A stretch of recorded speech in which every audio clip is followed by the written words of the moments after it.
Blog Talk Radio. Paranormal Review Radio.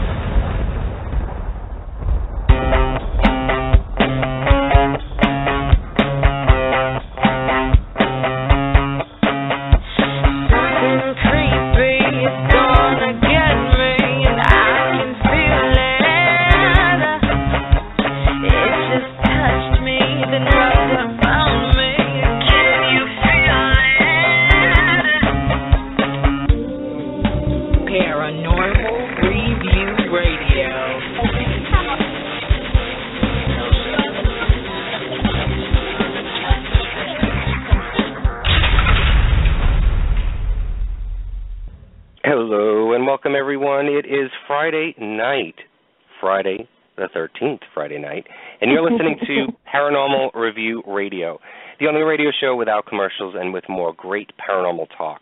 Thank you for joining us tonight. I'm Anthony Agati in New York. And I'm Luci Liebfried in Chicago.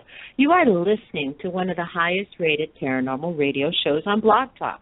No bull, no lies, just a true platform for everyone to share their knowledge and experiences. When searching for the truth, good communication is key.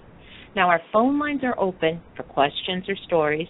Call-in number is 661-244-9831. Our chat room is also open, so you can type in your questions or your comments as well. And don't forget to like us on Facebook and subscribe to our YouTube channel at Paranormal Review Radio. You'll find more articles, blogs, full show uploads, and if you have specific questions or comments and would like to be a guest on the show, email us at paranormal.review@aol.com. Now, sit back, get comfy, and prepare to open your minds. It's time for Paranormal Review Radio. It's been over 50 years since the world lost two of the most profound and iconic figures in history. It seems as though their mystique and intrigue has not only continued since the years of their deaths, but quite possibly increased and grown.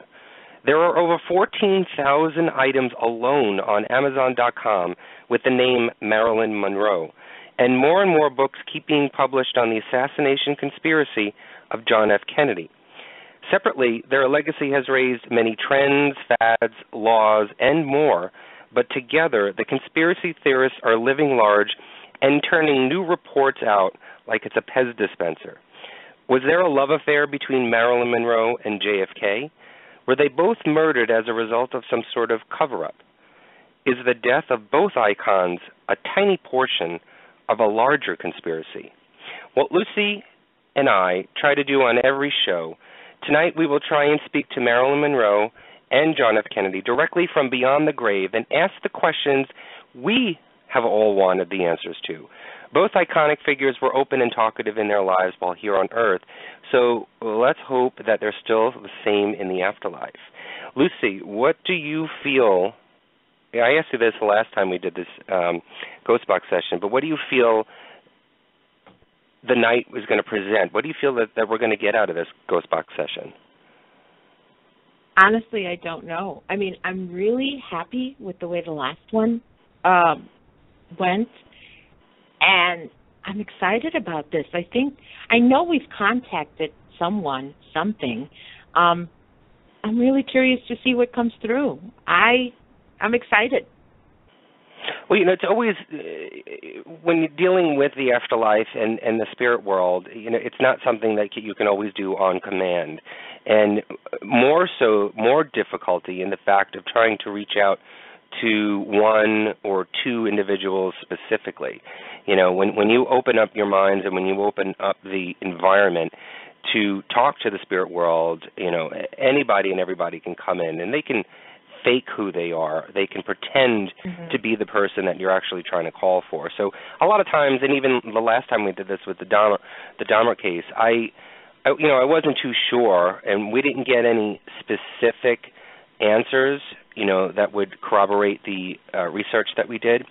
But it was fun and it was interesting the last time. And so I had said, Luci and I decided, that, and I had mentioned this to everybody, I had said that we're going to try and do this once a month and to see how well it's produced and to see if, we always say this, we're trying to find answers, and so what better way to try and find answers than from the horse's mouth, from the spirits themselves, and try and get it, and share with everyone who listens, who doesn't get a chance to do this, or probably may not even have the courage to do this on their own, to participate and to be a part of it. If anything, then just to listen in, and maybe you can be the investigator yourself and try and see if you can hear voices, or if you can hear anything that may come through.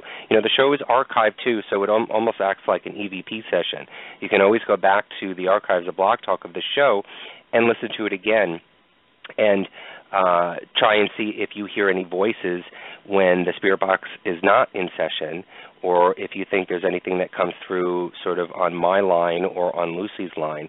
Obviously, we're not together tonight. Luci is in Chicago and I'm in New York, so it's a greater chance to see if there's any spirits that we can conjure up in our own homes, let alone trying to get Marilyn and JFK. But tonight I think is going to be really interesting, because I did a ton of research, and I know, Luci, this is like one of your favorites to do. Mhm. Oh yeah, no, the Marilyn Monroe side of it. I mean, I grew up with all these stories. I grew up watching her, and the more I read about her and the more I learned about her, I'm so totally enamored with this woman. She's amazing. She never got the credit for the intelligence that she had. She always came across that her image was the dumb blonde, and she's the sex symbol. But there really was a very intelligent and troubled person behind that image that was put forth. Yeah, I think one of the things that I had forwarded you just the other day was the movie My Week with Marilyn. And if anybody hasn't had a chance to see it, you can actually Google it, and you can watch it online for free. It was an interesting story, and it was told basically from a wealthy young man in England, Colin Clark, who had the chance to work on a film or be a part of a film with Laurence Olivier and Marilyn Monroe. Luci knows the name of it. The Prince and the Showgirl. Prince and the Showgirl. I keep forgetting the name of it. And in that movie, she... well, from what he revealed, Colin Clark reveals about Marilyn, is that, you know, obviously it was a persona and a character that she was playing. You know, all the posters and pinups and movies that you see, and even in the flashes of the paparazzi and on the red carpets, those old films that you see, that's pretty much a character that she's playing, and that's what the audience and that's what the world wanted. They wanted a sex symbol at that time, and they got it in Marilyn. And she was tired of it, and she didn't want to portray it. She wanted to be more of a dramatic artist. She wanted to be an actress. She wanted to be well known for something a little bit more in-depth than the pretty smiles and the big bosoms. So she, I guess, repelled back into herself and self-medicated herself because of that, and she could not get it. She could not get the true person out. And so, yeah, she was intelligent. She had a mind, but it was the folks around her and society in itself, the film industry in itself, I guess, that created the person who later in life ended up being what everybody thought was the Marilyn, but wasn't. It was just a troubled young woman who I never knew. She was adopted, I believe, or she was orphaned pretty much because her mother went into a crazy house, right? And she never knew her father, so she was orphaned. She was, I think, given up to another family. I'm not sure, but that in itself, I think, is troubling as a young girl to live. And so you can imagine going through life that way. But that was an interesting film to learn a different side of Marilyn that I really never knew. Now, how true it is, I don't know. This supposedly was the diary of Colin Clark that was made into a movie, and he wrote down everything that happened because this was like his dream to be a part of a production of a movie, and he got to be very, very close to Marilyn, and she saw in him something that she has never seen in anyone before, and the respect that he gave her. And so tonight we're actually going to try and trigger her a little bit, and maybe call out his name, and maybe she may feel a little bit more comfortable if she knows that we know about Colin Clark, and see if that brings her in. But she's had an interesting life. Well, Marilyn, you are right. Her mother married her father very briefly. Her birth certificate said Norma Jean Mortensen. Mm-hmm. Her mother's name is Gladys Baker, and her mother had mental issues. She was unstable. So at one point, the father left. He actually left the mother before Marilyn was even born, so she never got to know him. Gladys couldn't take care of Marilyn, so Marilyn went into foster homes. She kept going back and forth between foster homes as she was growing up until she was 16. And in order to escape from the foster homes, she actually married at 16. And that was her way of not going in. Yeah, she married Jim Doherty. And Doherty didn't really want to marry her. He just did it. He ended up going into the Merchant Marines, and Marilyn stayed here and started working in a munitions factory that was owned by somebody in Hollywood. It was while she was working in that munitions factory that she actually got discovered. She started modeling, and from her modeling career, she did a few nude shots, and she was very open about it. She said, I did it because I needed to pay my rent. And 20th Century Fox picked her up. They did the whole thing, changed her image. And because they wanted to sell her as a sex symbol, she couldn't be married. So she actually sent a Dear John letter to her husband when he was stationed in China and divorced him. So her early life just was a mess. I mean, it was shuttling back and forth. I'm seeing that she was looking just to belong, to have a family, because she never really had a family life. She never had anybody that seemed to want her. And I think a lot of that just spilled over into the persona that she had. Now, as far as Colin goes, I kind of believe it, but there's a lot of guys that said that they had an affair with her, or they said they had relations with her. A lot of it is just bragging. But as towards the end, when she was self-medicating and when she was really despondent, I mean, we're talking failed marriages, we're talking miscarriages, we're talking unrequited love. There's a lot of things in this poor lady's life that went on, and I think it all just spilled over. Now, how her life ended, is a mystery. I'm not convinced that Marilyn killed herself. I'm not too sure. I think she may have killed herself. I haven't delved into her conspiracy as much as I did with JFK, because he interests me a little bit more. But I do see the viewpoint of many conspiracy theorists that talk about how it could have been Hollywood, it could have been, even down to President JFK and his people, to sort of keep her quiet about a lot of things. She was not a happy camper about Hollywood.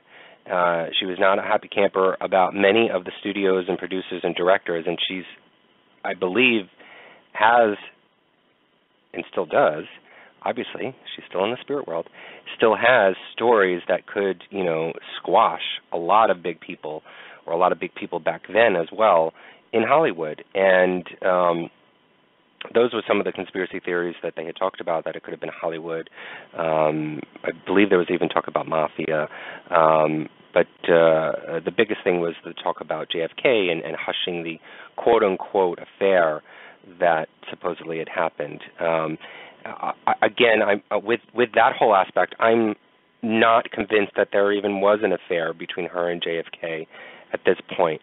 I haven't read everything on that, so I can't speak about it. And so at this point in my research, I don't know if they did or not. And I don't know what your feelings are, Lucy. My feelings are that they did. In fact, a lot of the accounts and a lot of the research that's gone into it, they're saying that how she got involved with the Kennedys was through Peter Lawford, the Hollywood connection. Peter Lawford was an actor at the time, was married to Pat Kennedy, who was a cousin or sister in the Kennedy family.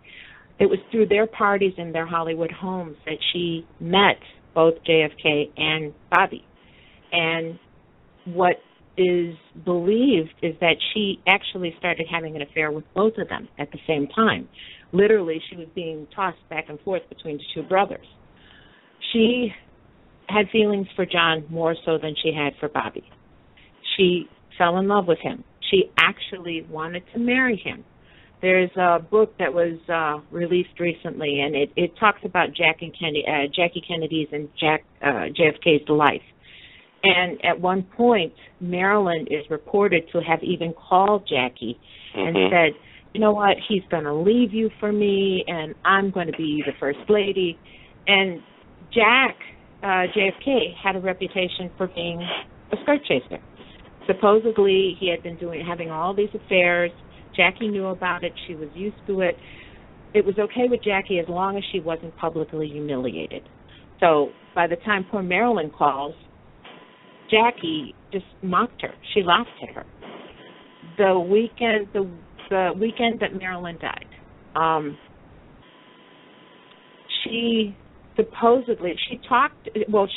was married to Arthur Miller. She was married to Joe DiMaggio. She stayed very close to the DiMaggio family after the divorce. She actually talked to Joe DiMaggio Jr. that night. Everything sounded good. She sounded happy. She sounded upbeat. Then, allegedly, Peter Lawford calls her to invite her to a party at his house. He claims that she was all drugged out, she was out of it, that she said, say goodbye to Pat, say goodbye to the president, and say goodbye to you, too, because you're a nice guy. Something, making it sound like she was going to kill herself. And Lawford claims that he kept trying to get hold of her and couldn't. Next thing you know, the next morning, her personal physician calls the police department saying that he found her dead. The autopsy report says that it was self-inflicted, that she overdosed on barbiturates. Pretty convenient. The thought is that she was killed because she knew too much of what was going on in the Kennedy, with both Kennedys. The mafia involvement was supposedly the Kennedys had contacts within the organization and had asked them to possibly blackmail her or to quiet her in case she decided to talk. There was a party where supposedly she was drugged and compromising pictures were taken. They were ready to release those pictures and use them should she ever open her mouth. They knew that she was madly in love with JFK, and she was a ticking time bomb. They felt that she was going to open her mouth sooner or later. She actually had told one of her friends that she wanted to inflict the same kind of pain that she felt that the brothers had inflicted on her, on them. There was also 3 days before she died, a reporter had done a article. Well, they had interviewed her, and I think the day before the article was to come out is when she died. But the interview happened 3 days before she died, and the reporter, you can actually hear the actual not the entire interview, because I think the entire interview was 8 hours, but it was condensed down to give you the most important points of the interview, and expressed how erratic she was in the conversation and how very mean-spirited when it came to talking about Hollywood, and how angry she was with the way that she was being portrayed and laughed at and not respected. And so from that, the idea was that she just was already in a spiral motion downward that she just couldn't get out of. And for many, many years, she self-medicated herself. That was the only way to get rid of the pain that she had. And the thought and the thinking is that, during this period of time, she wasn't with anyone at that point, and that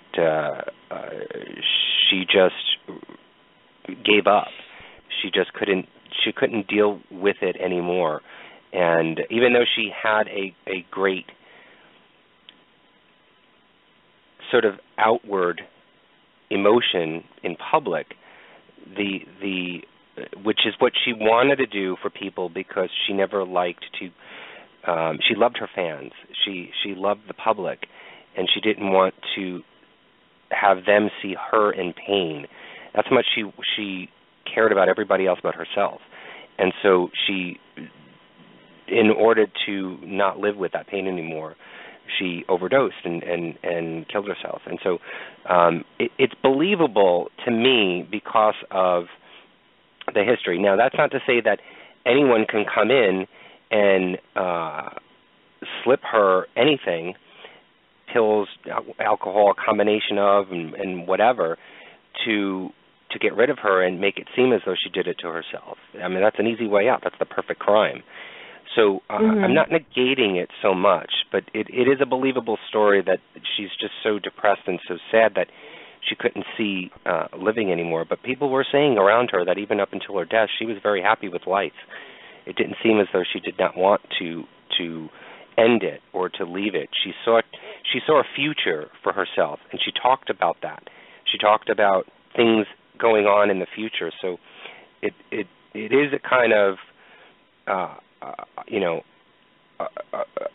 ironic in a way that she would then kill herself. The week before she died, she actually had spent the night with Joe DiMaggio. They even talked about getting remarried. This is not the actions of a woman that's going to kill herself. Even though, to me, all of these things that you saw in the public, that shows exactly how great of an actress she was. This woman was miserable. I mean, her marriage to Joe DiMaggio, the famous scene where she's standing over the grate and her skirt goes up. They redid that scene a couple of times. DiMaggio was on set. He was livid. Rumor has it that night afterwards, he beat her up in their hotel room because he was so angry. They separated 2 weeks after that and got divorced. She was hiding a whole lot of pain in her life. But the fact that she presented such this lovely outside just proves how great of an actress she was. She was not going to let the public see her pain. She wasn't. Well, tonight we're going to try and reach out to her, and, after learning about her story, I kind of feel bad interrupting her piece if that's where she is right now. And in the way that we may question things, having her relive it. But I believe wholeheartedly that when you are in the spirit world, that sort of feeling is non-existent. That sort of pain is not there, and so you, in essence, you're not really re-torturing them or putting them on the witness stand again and having to relive everything over and over because they don't feel that pain. I believe it. It's not truth. I don't know what that truth is, but I like to hold that a little bit closer to the heart when talking to people like Marilyn Monroe out there, that there is no pain in the afterlife, and so they're more willing to discuss it because their communication is an education and a knowledge for us and a guidance and an advice for us who are living. And so I believe that, people may disagree with me on that part, but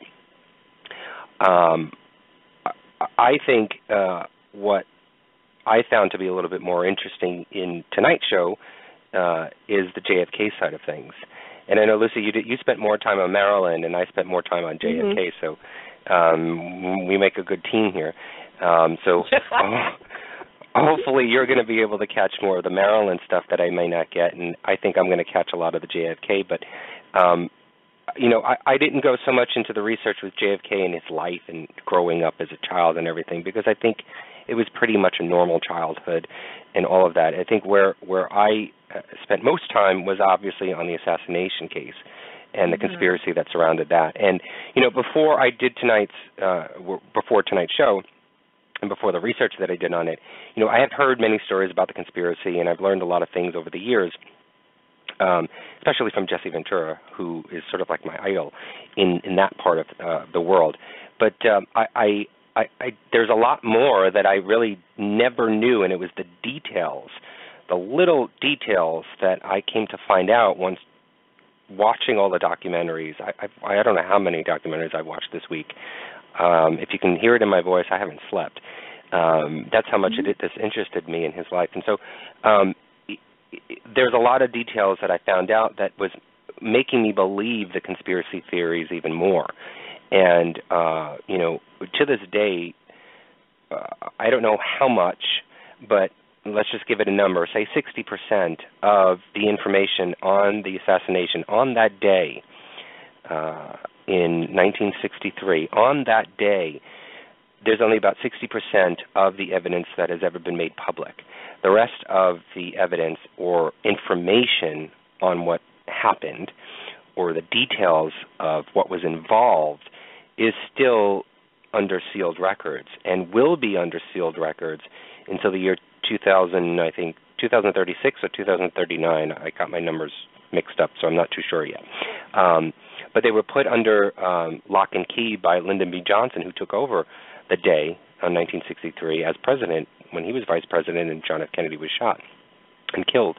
So the records were put under seal by him for 75 years. And so 2039, my math is right, 2036, I don't know. I can't think tonight. That's why I don't have sleep. But his life was very interesting, and the assassination itself. I mean, I can go into so much detail that I have learned about it, but there's a Pruda film, the 18 witnesses that were killed within the 2 to 3 year mark after his assassination. The whole Oswald and Jack Ruby thing is still a mystery. The whole idea of mafia and everything else, I don't think it was mafia. I truly think it was the government.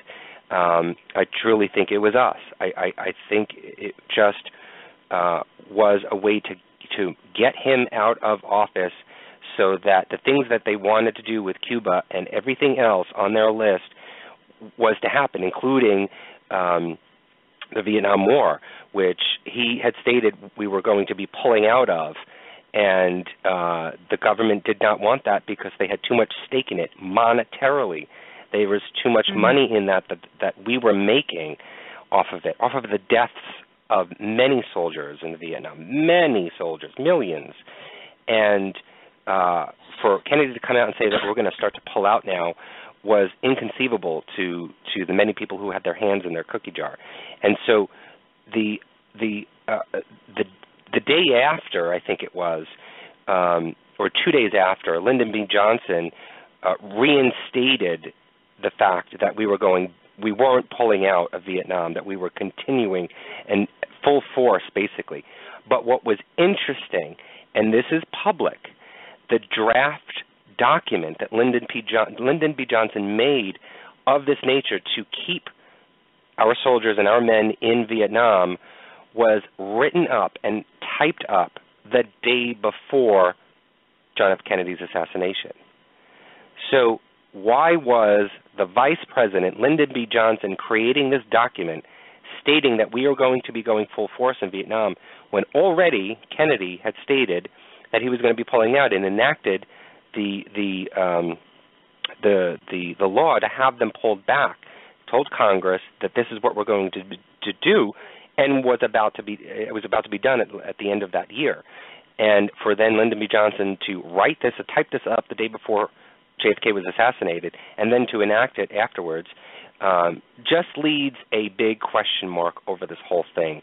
There are many instances like this that have gone on this case to the many facets of where even a normal murder case would have been treated a hell of a lot better by the police, by the FBI, and the CIA than their own president being killed, and the amount of fingers and people, the public, that were surrounding the vehicle at the hospital and touching, and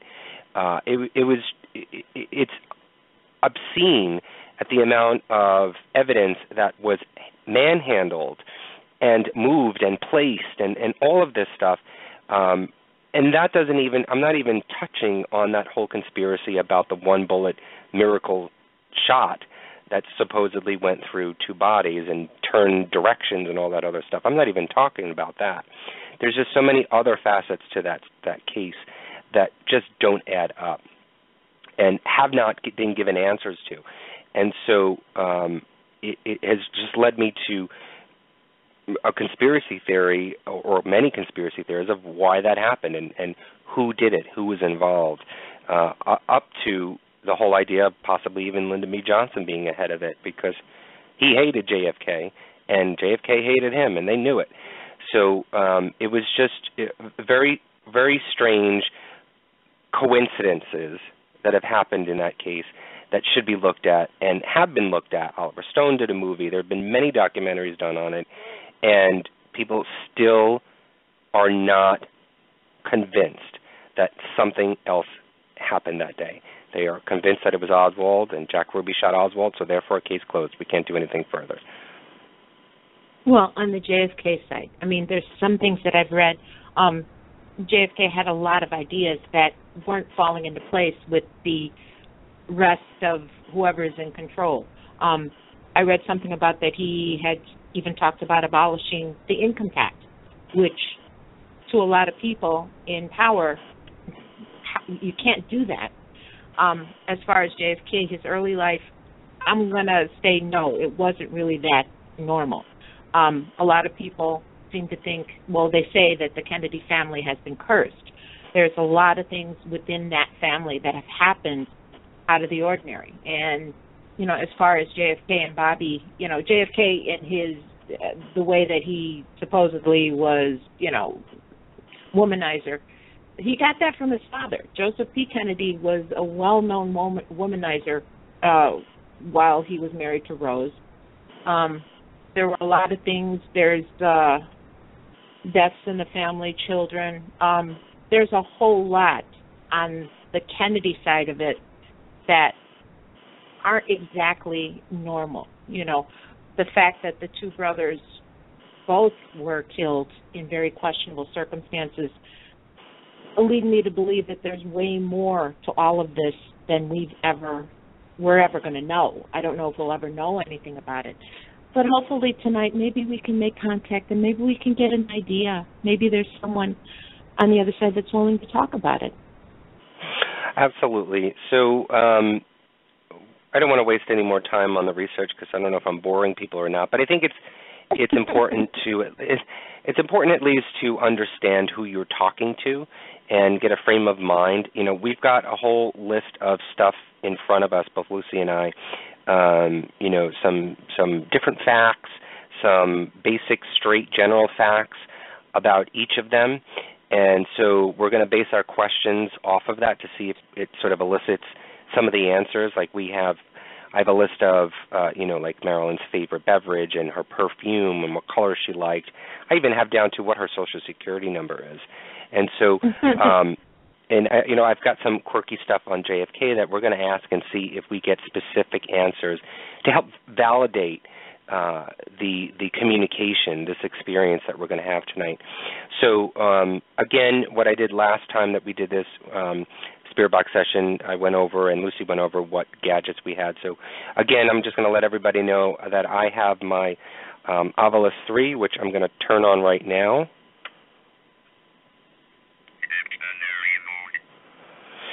So it's on dictionary mode, and I'm just going to set it aside here to see if anything comes through, any words pop up.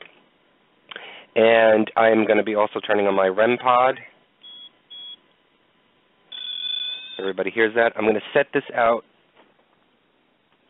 on the floor in my room and just see if there's anything that comes through. And if you're not able to hear it, I'm going to let everybody know what activity is happening on my end. And at the same time, I'm actually turning it on right now. I have my digital recorder, so I'm going to see if there's any sort of disembodied voices or EVPs that I capture in my area, and I'm going to review this after the show to check and see what we capture. Luci, what do you have on your end, just so that everybody knows? I have my digital recorder, and, of course, I have the SB7 spirit box. And those are the two things that I'm going to use, and my spidey senses. Okay, I just got a word. I don't know if it was happier. Hold on a second.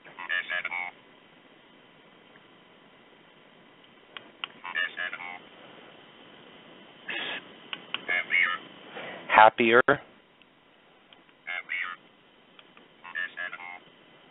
And I can't make out that second word. Something settle. But what's reading out, and I don't know if you can see this, Luci. No, it's too bright. I can't get through on Skype. It says PLA on the actual digital screen, so I'm not sure what that means. PLA. PLA. I don't know. Who is the? Who is the? Sure. Wait. Who was the gentleman that introduced JFK to Marilyn? Peter Lawford. Lawford. Peter Lawford. What is his middle name? Well, Peter Lawford, PLA. I don't know. All right, I'm going to mark it down just so that I hold it here so I don't lose it in case another word pops up. Because once another word pops up, I lose the previous word before it. And it said happier. Okay. All right, so why don't you get settled and set up your spirit box to the phone so that the audience can hear everything. And if you guys in chat are hearing anything come through, if you're feeling anything on your end, and what I do want to say though beforehand is that with everything that we do and everything that anyone does within the spirit world, there is also a warning that should come out.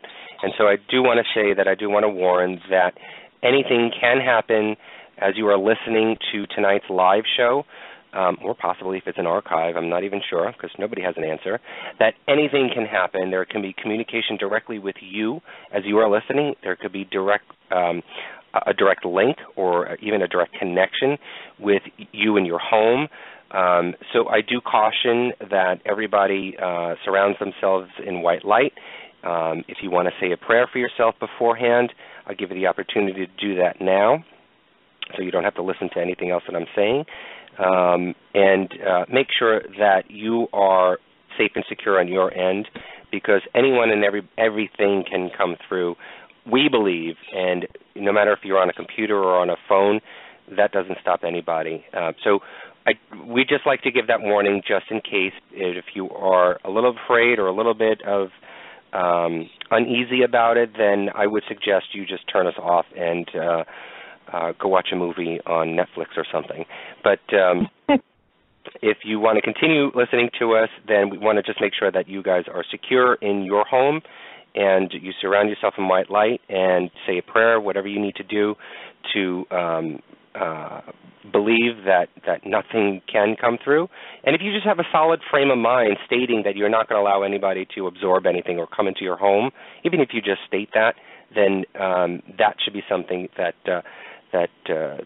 they take as a no entrance at all. It's sort of a blocking for you. So hopefully everybody has either turned off or has secured themselves. And Luci, I guess we'll start the Ghost Box session. Okay, I just want to say something really quick.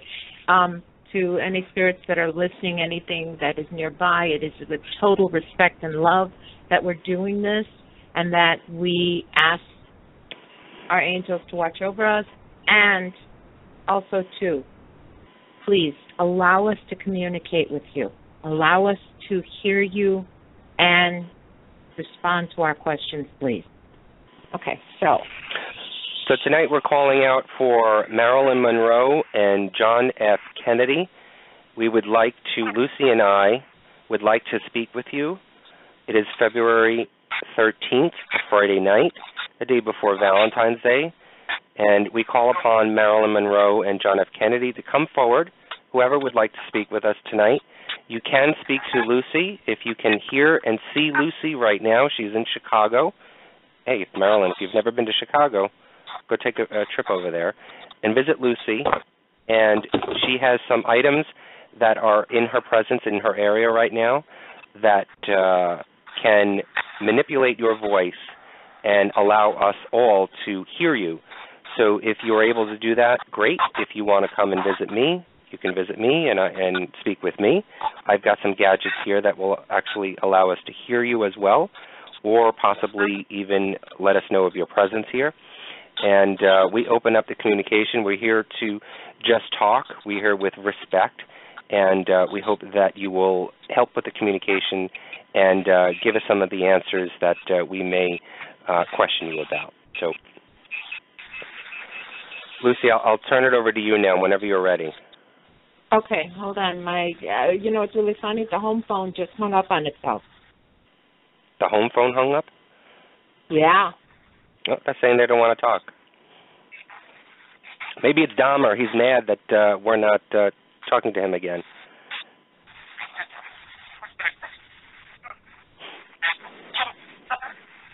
All right, so as Luci is trying to, I'm assuming, call back in and get the Ghost Box session out there, if you guys, and what I was trying to say before, if you guys hear anything, if you feel anything, if something comes to you, don't be ashamed or don't be afraid. You can, if you're in the chat room, please type it in chat.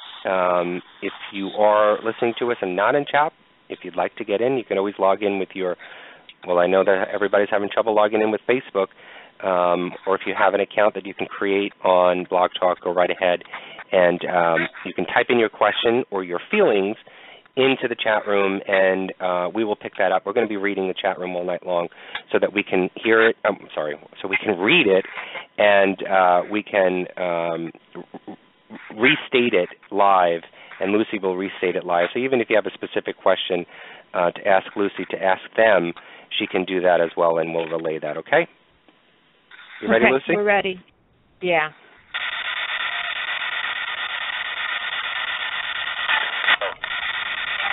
Okay. We would like to speak with either the person that is known as Marilyn Monroe or John F. Kennedy. Is there anyone by that name? Please come forth and talk to us.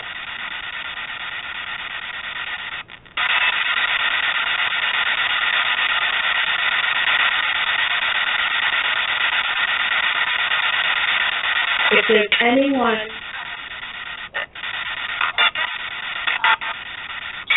Norma Jean Mortensen,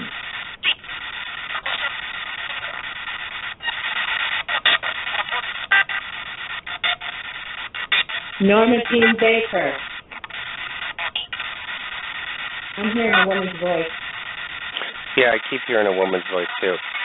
Yeah, keep going. See if you can try and call out for her name and if she can repeat her name. Can you say your name? Are you Norma Jean Baker?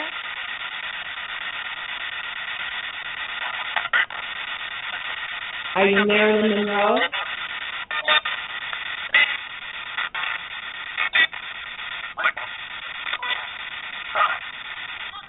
I heard a Michael. Did you hear that? I'm hearing a man's voice. Is John F. Kennedy. Please come forth and speak with us.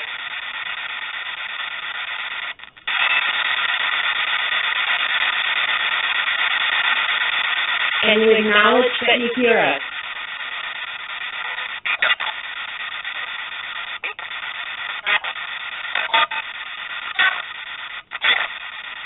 If you can hear us, please say yes.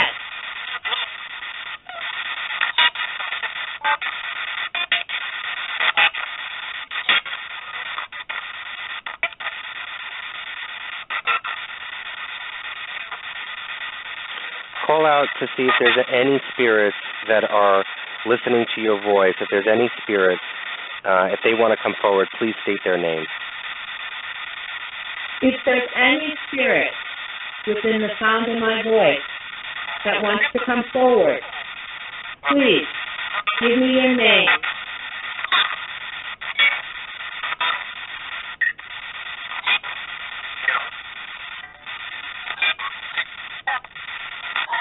Somebody keeps saying no.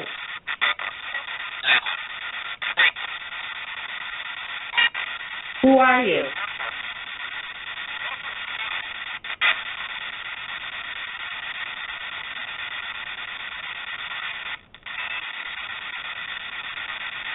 Is there anyone there that wishes to speak?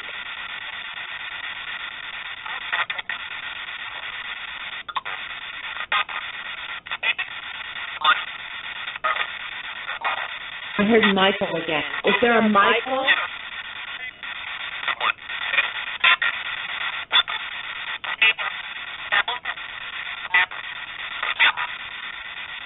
There's Devil again.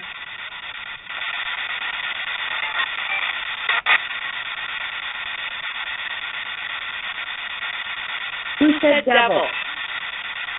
Is the devil nearby?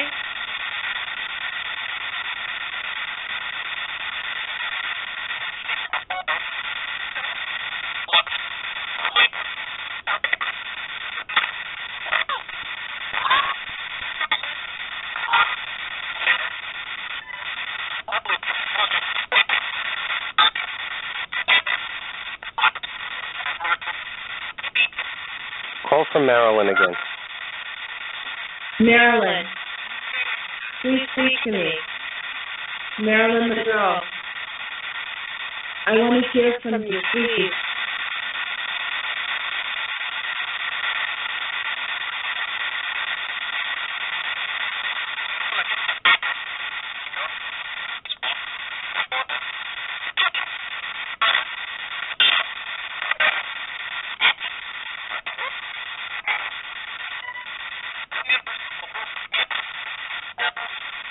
Gladys Baker, are you there?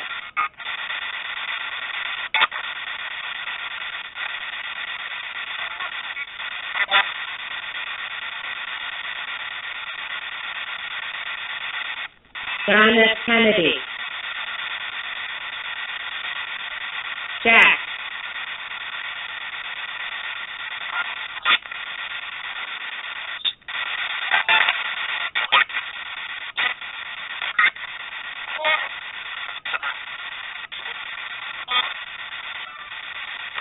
Luci, talk about love and how tomorrow is Valentine's Day and that how she was so enamored about love that maybe she can talk about who she really loved.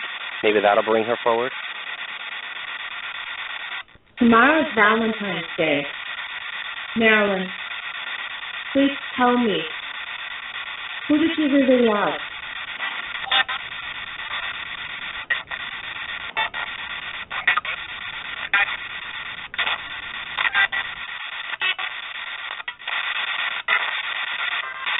Did you love Joe?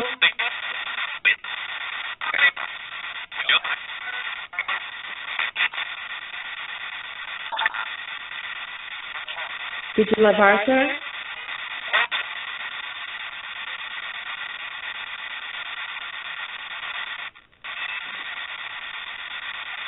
Have you found that love?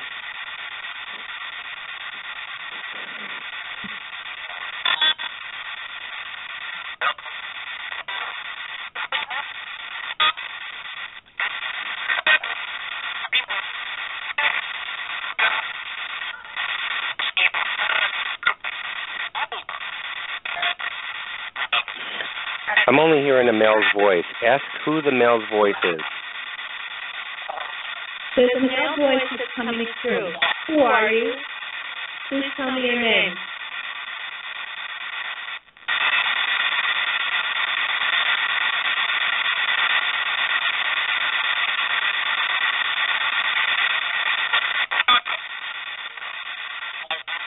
Bobby? Did that say Bobby or no? Bobby? Can you hear me?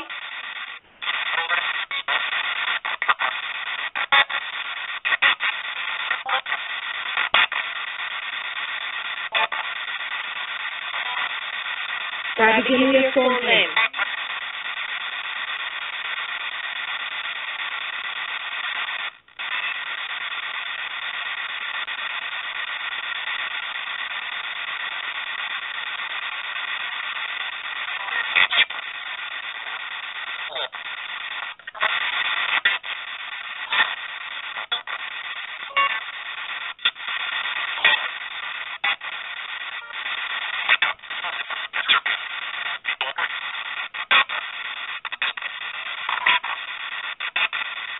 Who's the male voice? Okay. There's a male voice that keeps trying to get in. Who's the male that keeps trying to talk? Talk to us. We want to hear from you.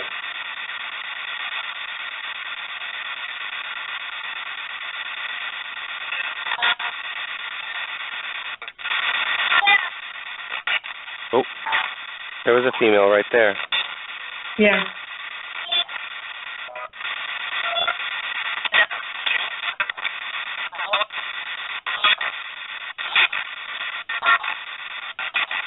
How many people are there?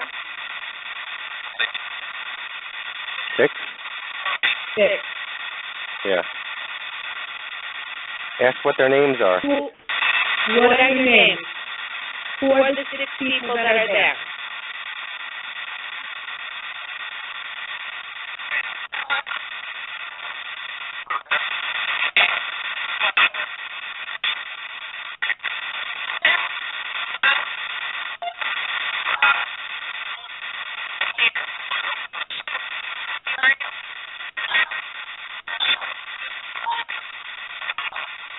I hear people and then I hear a female voice. Yeah, the chat, everybody's saying that they keep hearing Michael, too. Michael, talk to me.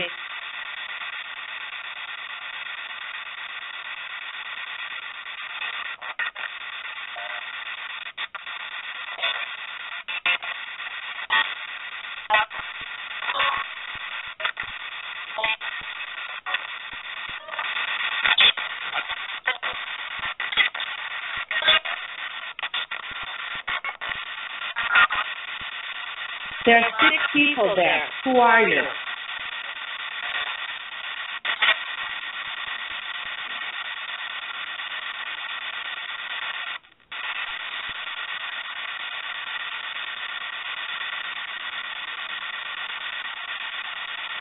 Well, there was a Michael Kennedy that passed away in 1997.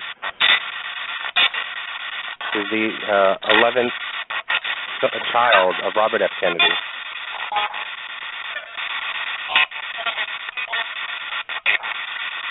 There's a woman's voice that keeps trying to come through. Who is the woman that's there? Tell me your name.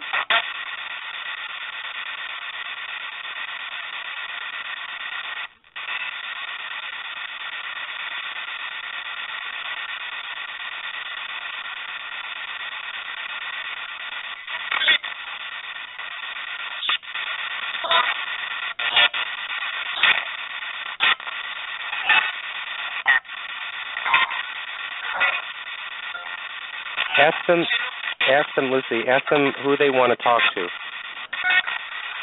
Who do you want to talk to? Do you want to talk to me? Do you want to talk to Anthony?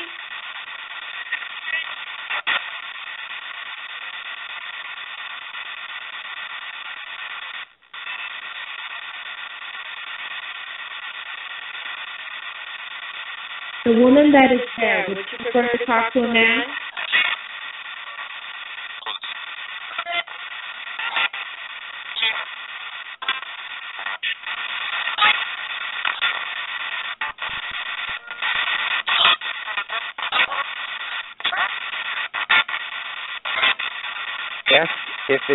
If it's Marilyn, ask Marilyn what was her favorite color. Marilyn, if that is you, tell me what your favorite color is, please.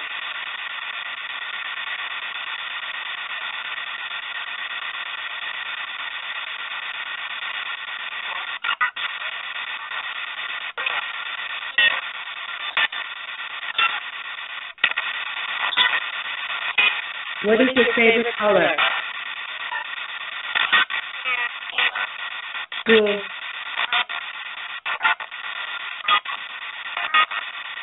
You know, Red said in chat that he keeps hearing someone sound like they're counting, and I just heard that again.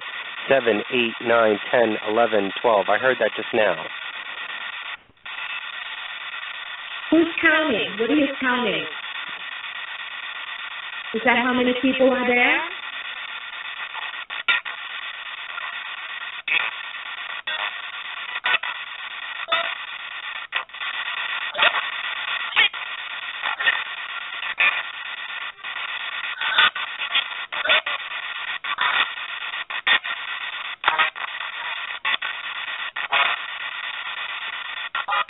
Okay, there's so many of you there. Can one of you speak? Please come forth.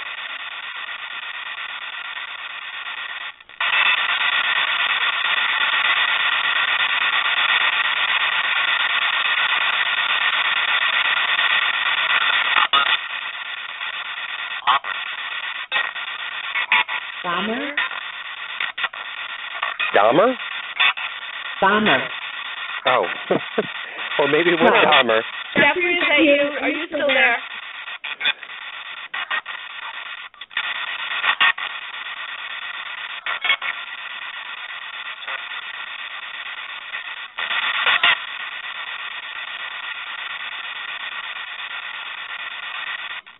Ask if Michael is still there. Michael, are you still there? If you're there, say your name. Say Michael. Mike. Did you say Mike? Yeah. Mike.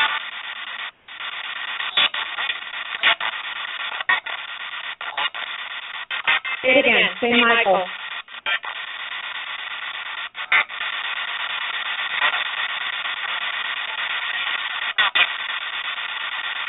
Michael.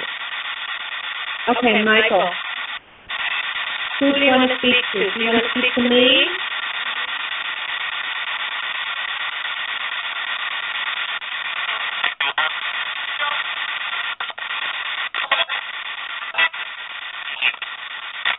Mike.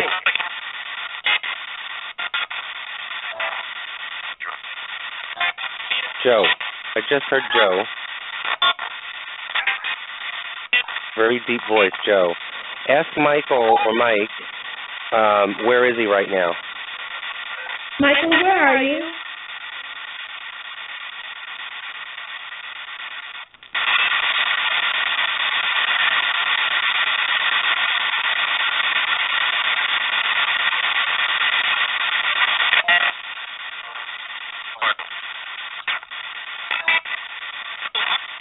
Ask him again. Michael, where are you? Tell me where you are.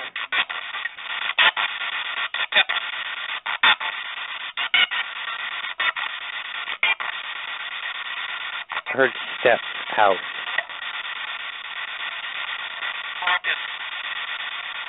What was that? I don't know. I couldn't understand it.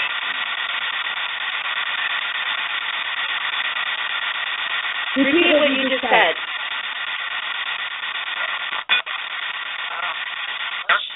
I just said shut up. Yeah, I heard shut up too. Who told me? Oh, that's hair on my arm just stood up. Okay, who's telling me to shut up?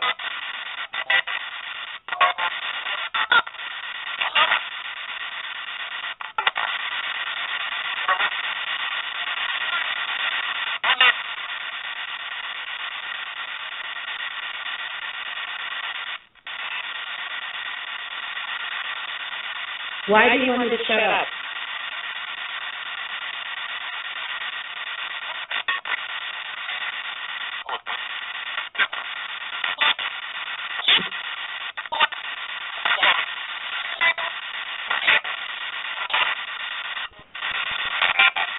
I hear the counting again. Yeah.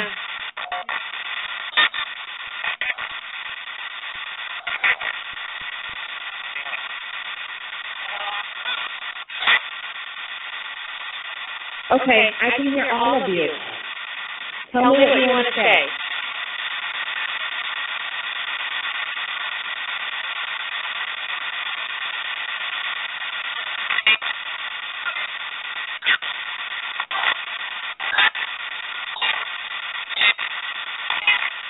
I guess they're counting again.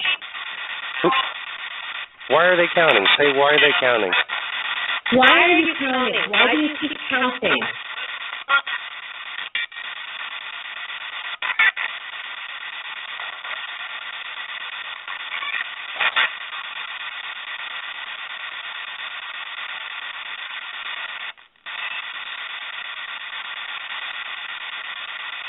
One, two, three.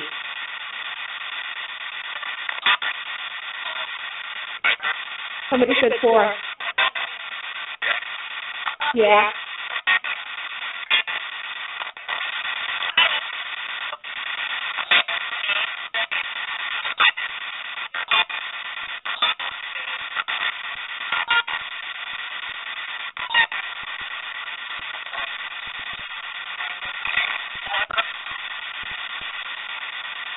Ask whoever is counting if they can say their name. Whoever's counting, can you say your name?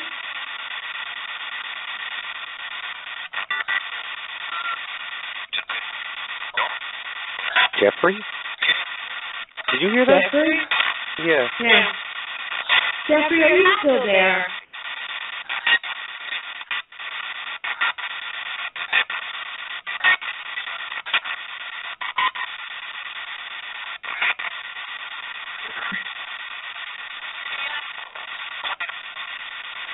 Who is the person that said his name was Jeffrey?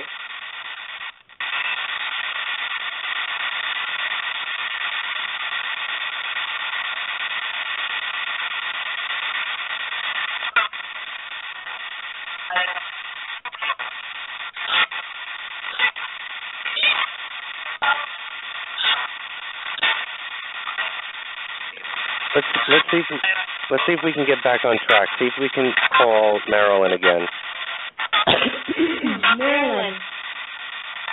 Marilyn Monroe.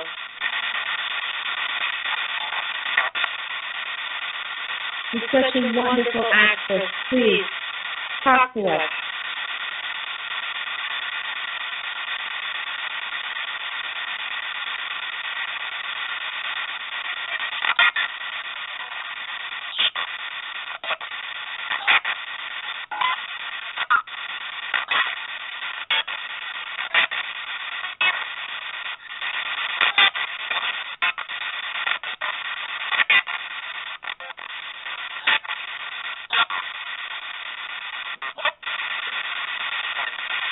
Marilyn, Paula Strasberg said you were the greatest actress she ever saw.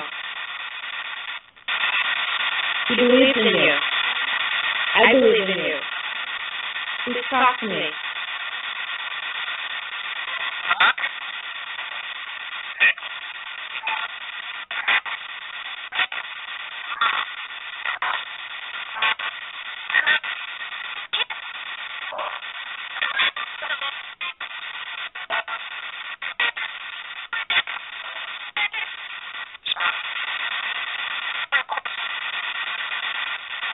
Ask Marilyn if she knows who Colin Clark is. Marilyn, do you remember Colin Clark?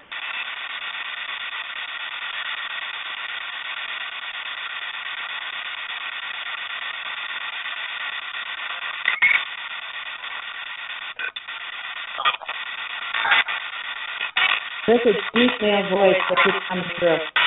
Yeah. Who is the man that keeps speaking?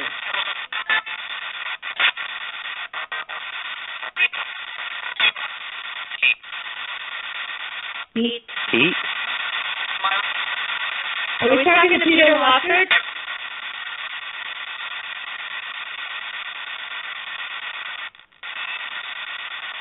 Pete, what is your full name?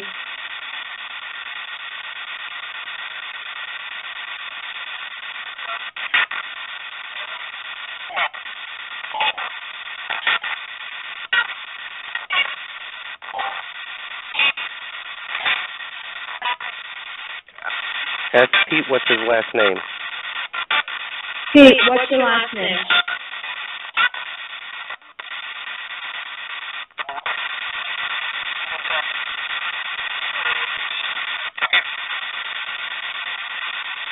Do you have a British accent? What? I heard a British accent.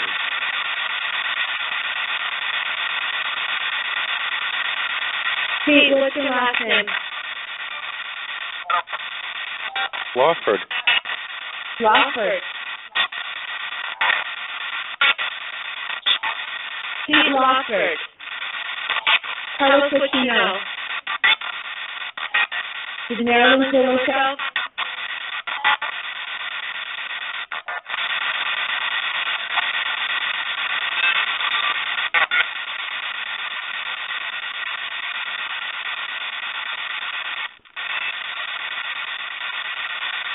Pete. Ask Peter Lawford where Marilyn is right now. Pete, where's Marilyn now?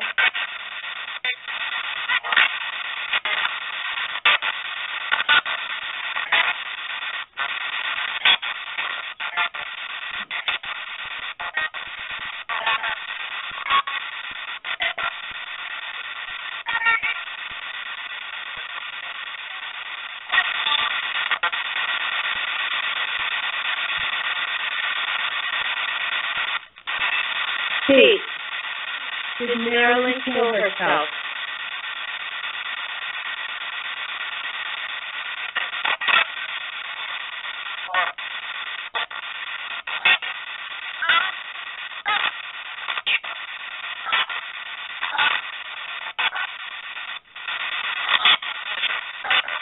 Ask him again. Pete, did Marilyn kill herself?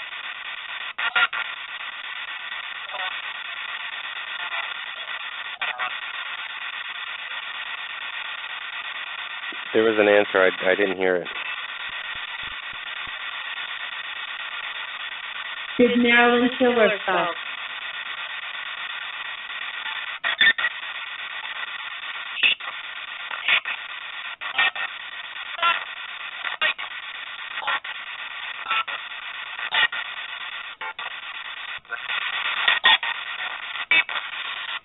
Pete. Say his full name. Peter Lawford. If you can hear me, please respond.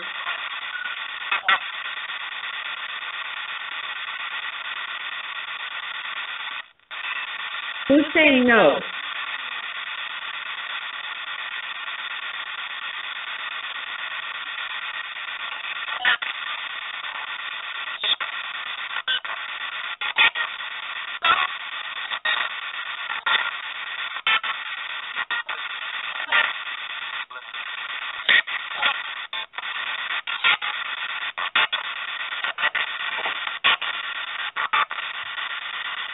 Okay, does anyone there know what happened to Marilyn? Say her full name. What happened to Marilyn Monroe?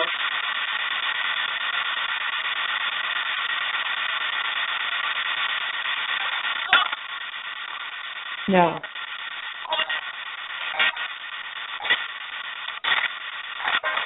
Trying to address, whenever you address them, say their full name so they know it's them.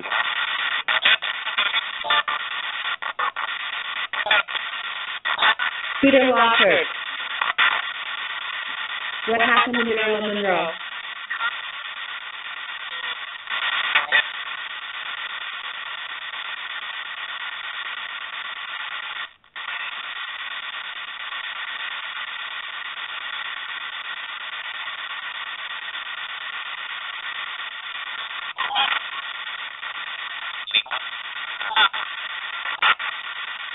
Sequel?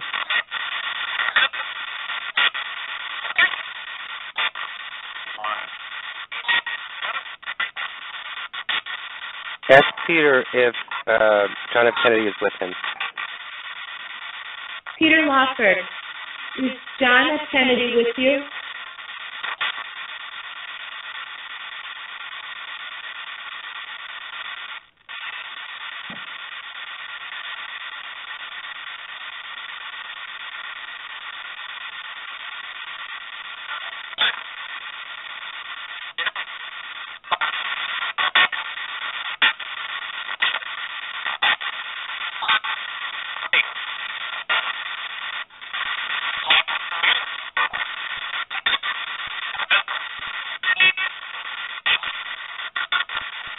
Can someone tell me what happened to John F. Kennedy?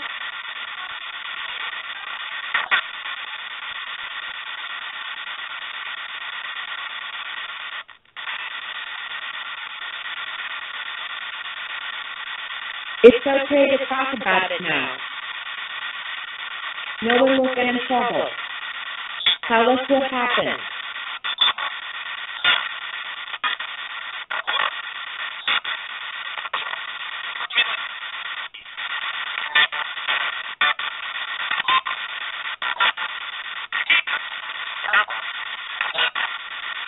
Trouble?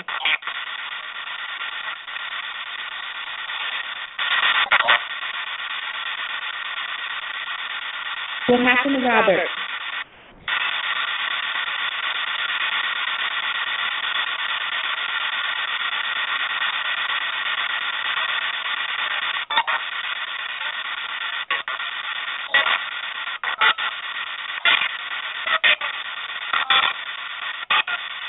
Tell him again. Tell him to answer, and nobody's going to be in trouble again. Tell us what happened. No one will get in trouble.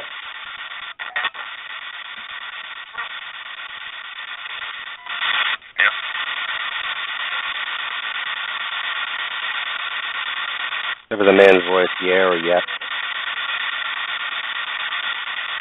No one will get in trouble. You can talk now.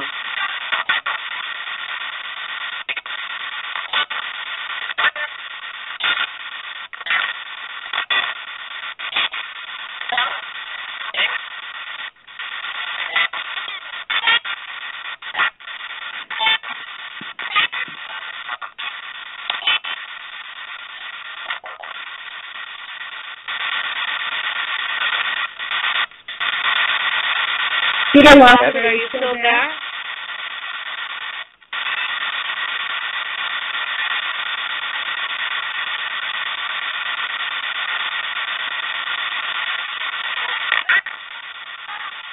Ask them if they know about Marilyn Monroe, if she was murdered. Does anyone know if Marilyn Monroe was murdered?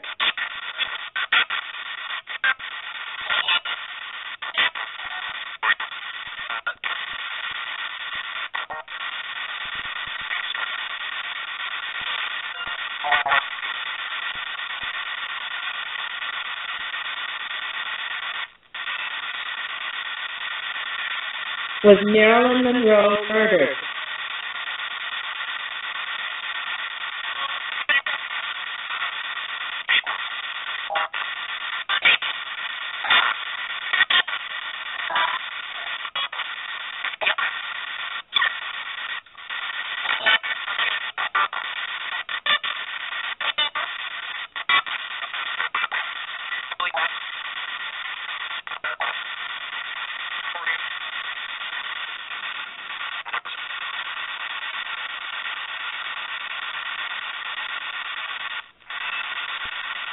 Is someone stopping you from speaking?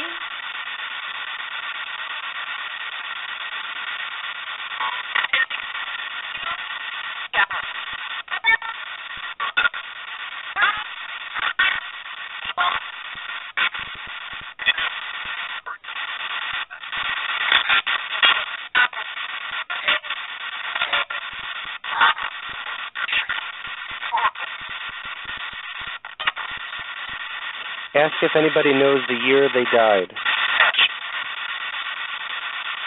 Do you know the year that you died?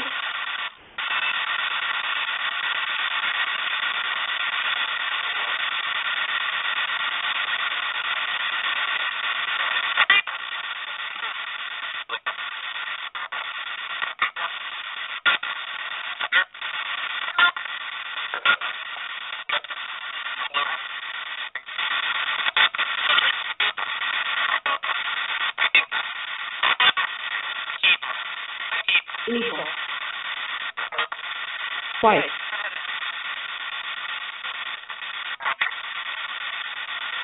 All right, tell them that we don't want to talk to anybody evil. We're trying to search and talk to Marilyn Monroe or John F. Kennedy. Okay, anybody that's evil, we don't want to talk to you. We want to talk to Marilyn Monroe. Who's Debbie?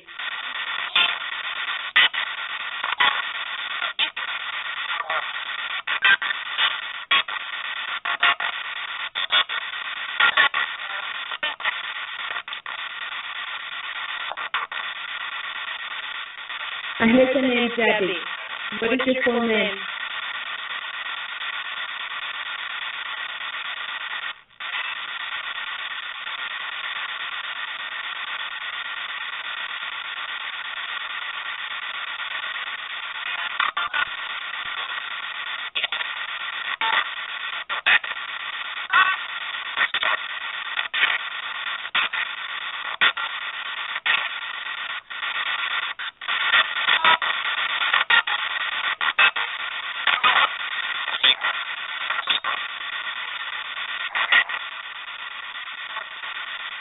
Ask them if they can say your name or my name. Can you say my name? Who am I?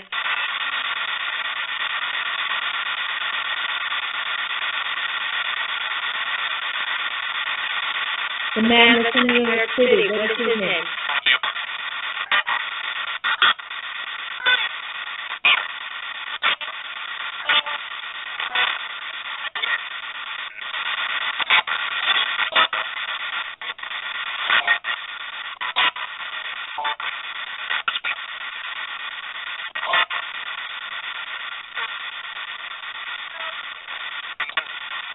What is my name?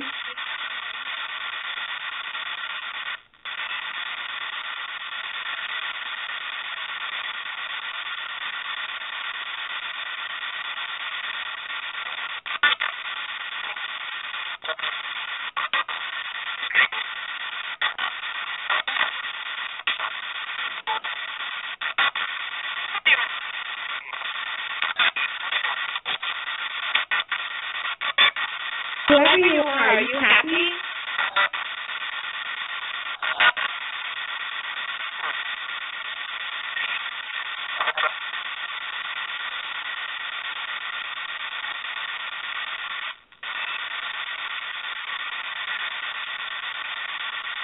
All right, do a roll call again. Ask who's around, who's there, say their name.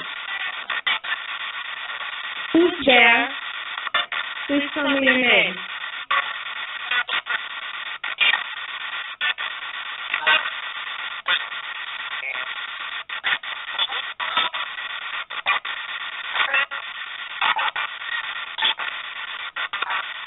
They're saying things, but I can't understand them.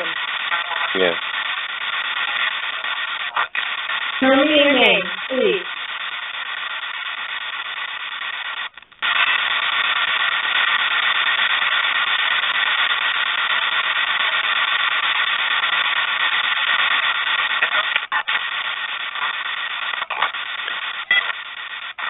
Sharon in chat wants you to sing Happy Birthday, Mr. President.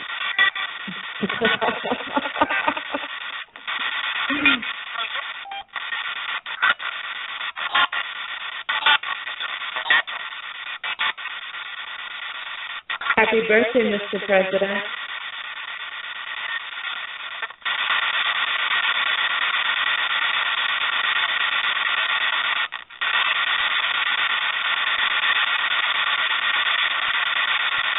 All right, ask for roll call. Whoever's there, say their name. Whoever's there, please tell me who you are. Right after I ended and before you spoke, I thought I heard Beelzebub. I swear to God.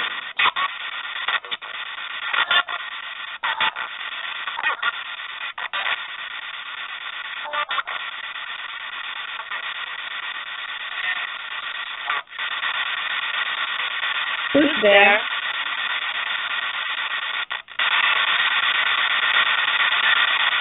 Tell them to state their name.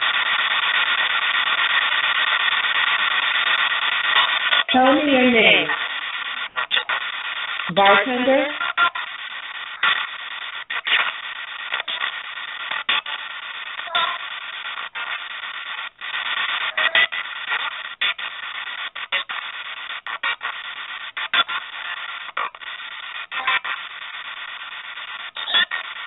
Who's the bartender?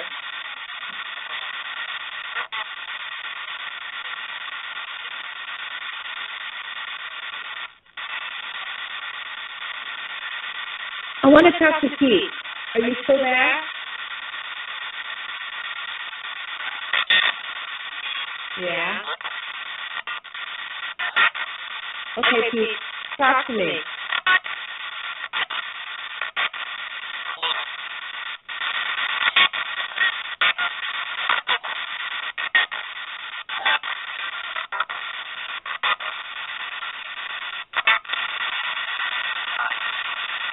Hi, who are you?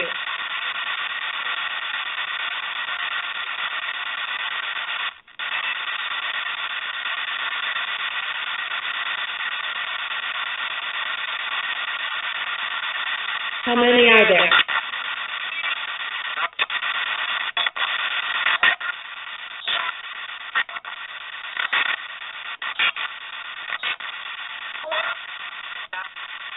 Four. Sounded like a little kid's voice now. Four. Okay, of the four that are there, tell me your name so we can talk.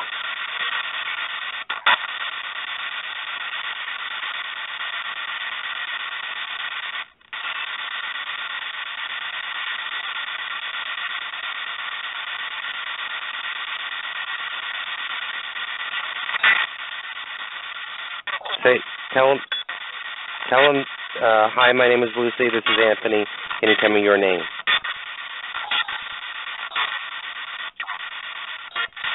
I want to say hello. My name is Luci, and this is Anthony. We want to know who you are. Please introduce yourself.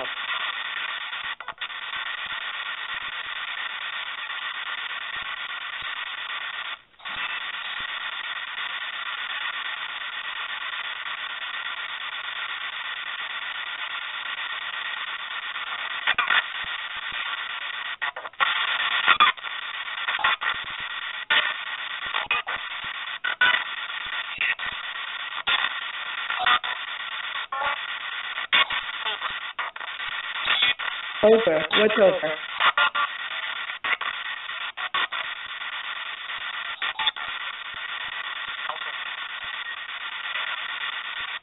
Help her? Or Help there was her? a low voice. Who needs help? What can I do?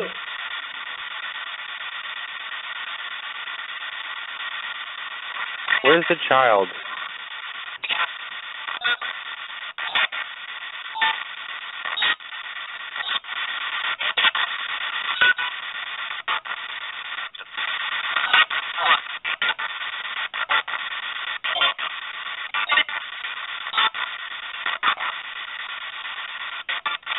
I heard a child's voice. Who is the child?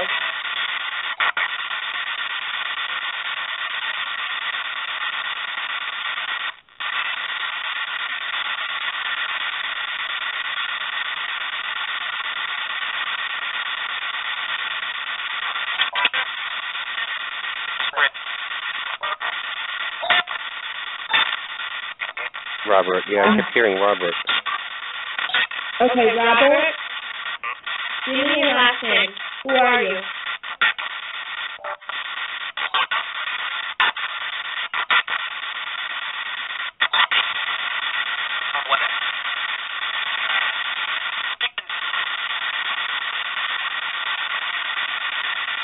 Robert, were you murdered?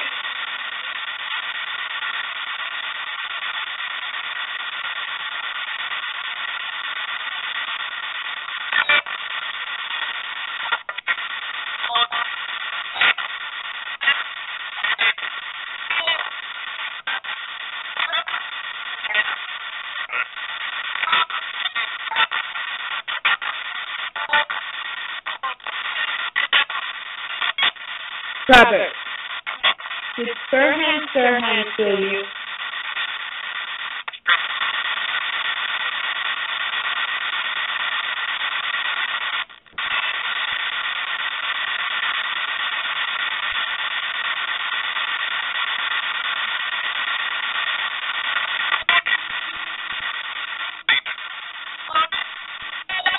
Bobby?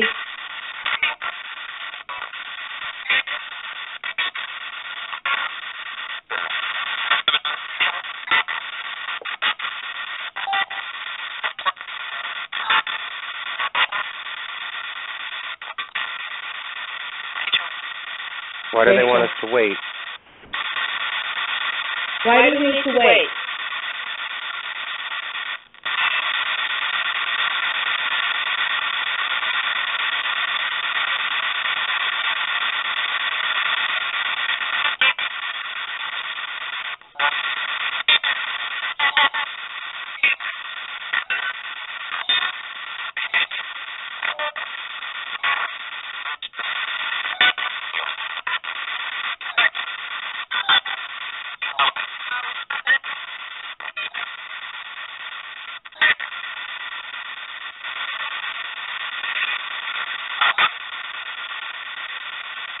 What can you tell us? Why are we waiting?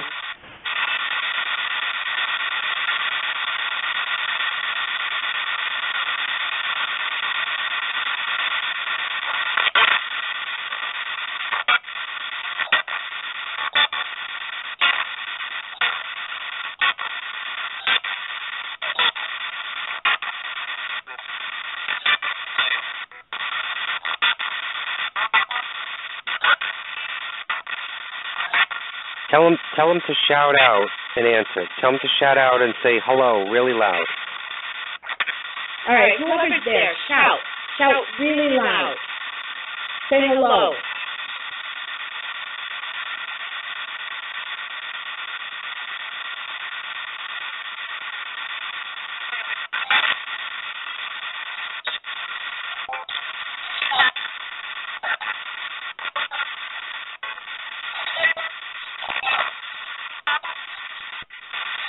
Ask him again. Whoever's there, shout. I want you to shout really loud. Say hello.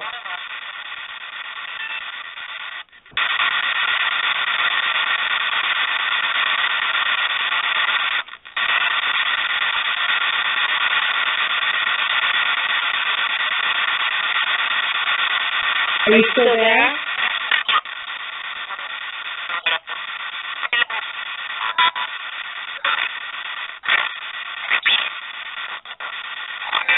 Repeat.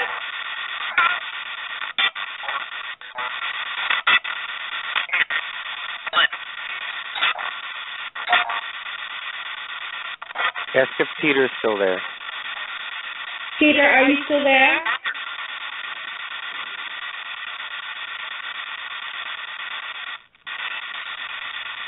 Pete,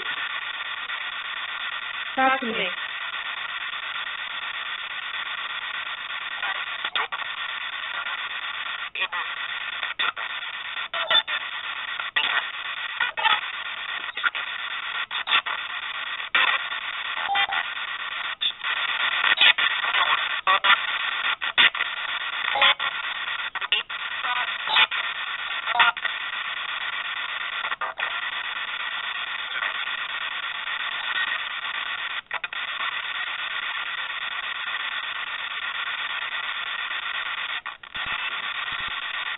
Okay, anything you want to say, just go ahead and say it.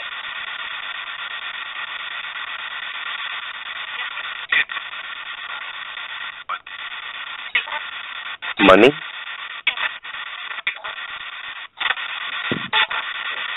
You have to say yes. Nobody can see you nodding your head. Yes.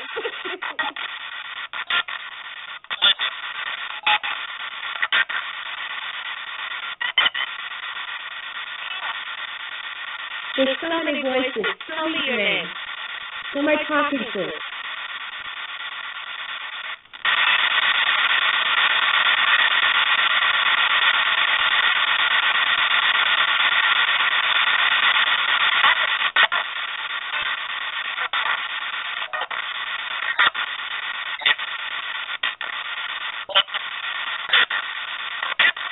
Ask them why do they want money.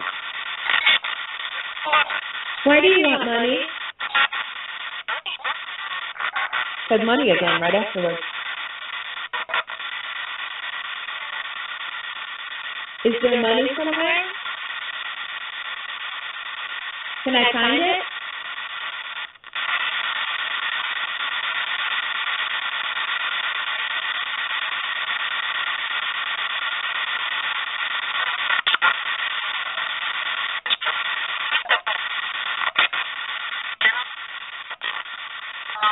Get off.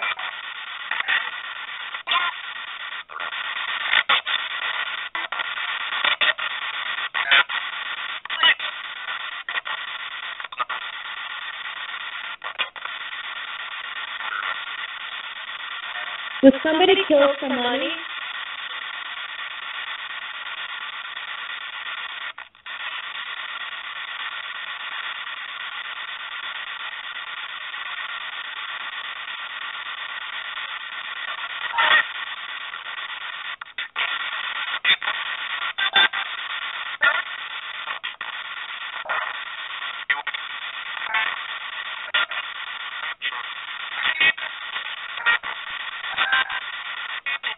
I put the name John in the background twice already. Who's John?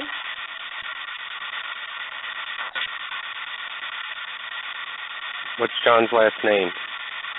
John, what's your last name? What is John's last name?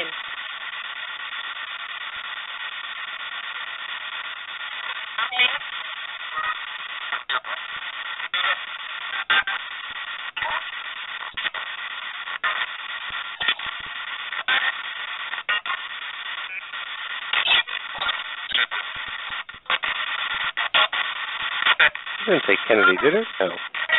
No. Ask again. Sounds like it would be. What is John's last name? Roger.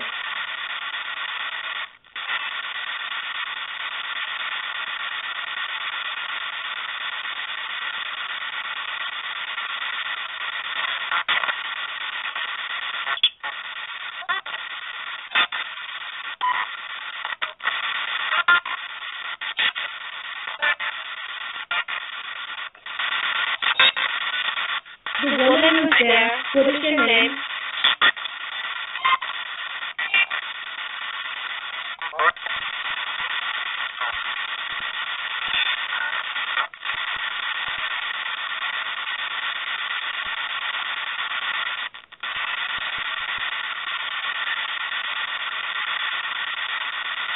Okay. I want to talk to Marilyn Monroe, John F. Kennedy, or Peter Lawford.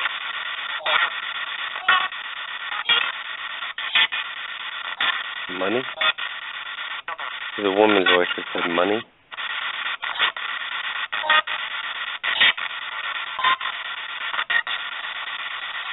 To the woman.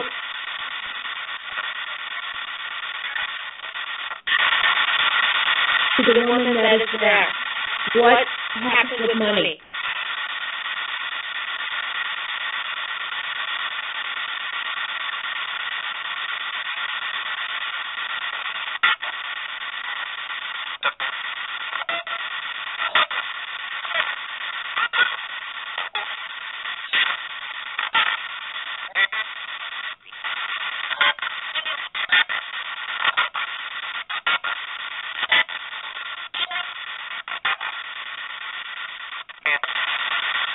Anthony.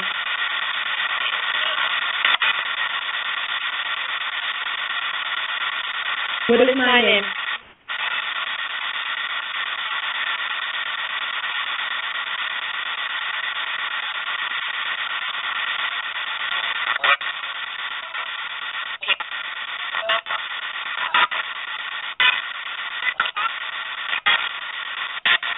You said Anthony's name. Say my name. Maybe their name is Anthony. You said Anthony again. Okay, who is Anthony? Is that your name? Ask them what their last name is. Anthony, what's your last name?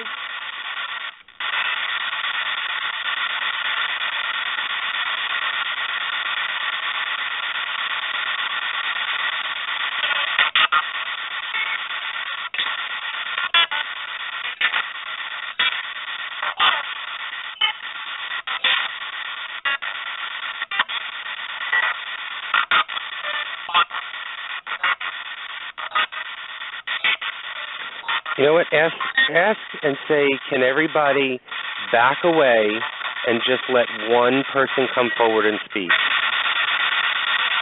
Okay, everybody who's there, please step back. Let one person talk to us.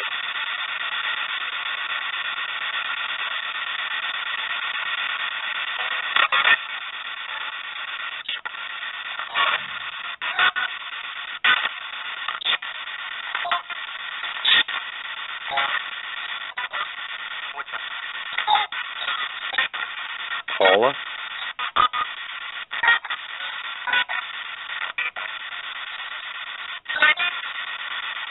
Trouble?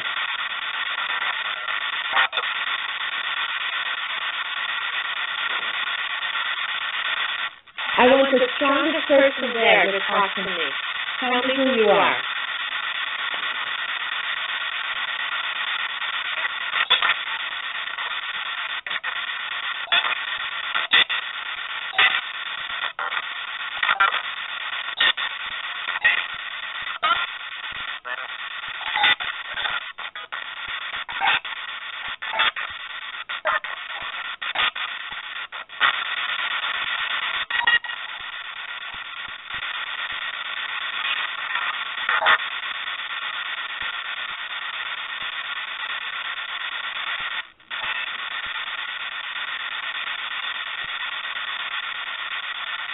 Are you still there? I am. Yeah. Okay. Then talk to me. Please. That's where they are. Where are you?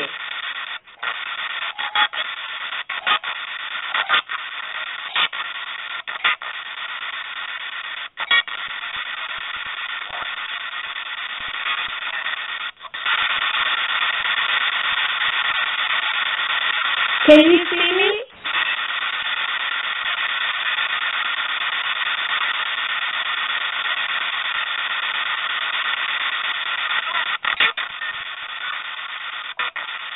No, can you? Yeah. I heard that. No, can Somebody you? said yeah. I can't see you.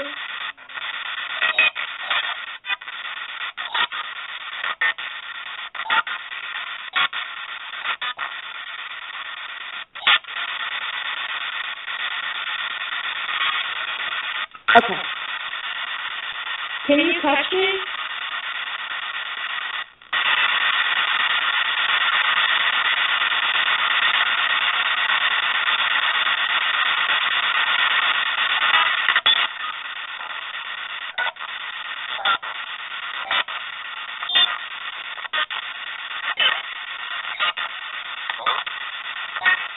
Hello?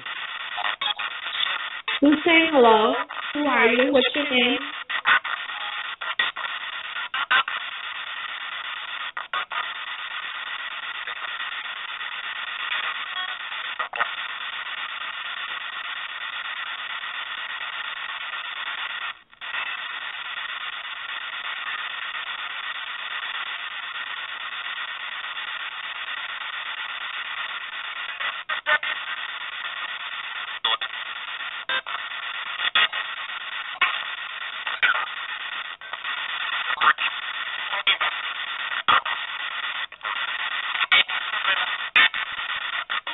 Britta?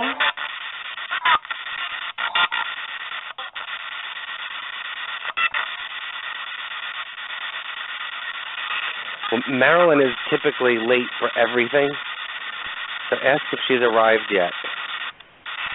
Marilyn, you were always late. Always late. Have you arrived yet?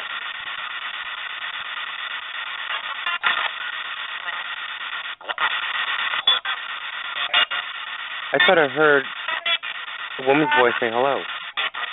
I heard a woman's voice. Marilyn, is that you? Please talk to me.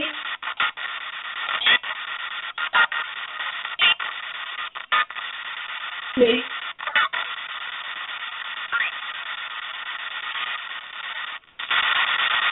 Marilyn Monroe, are you there? Sweetheart, are you happy?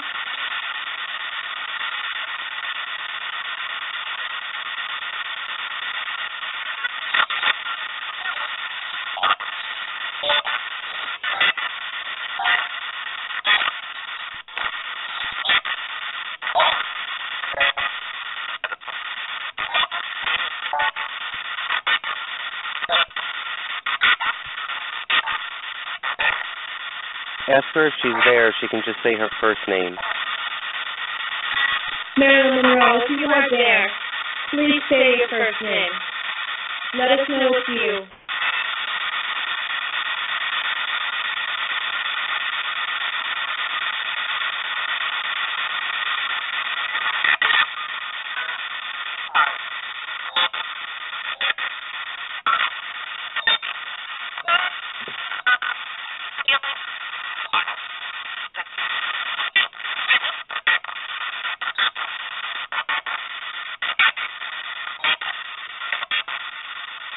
Marilyn, if it's you, say your first name, please. Bobby. Bobby, let Marilyn talk. Tell her. I'm sorry? Say, Bobby, let Marilyn talk. Bobby, let Marilyn talk.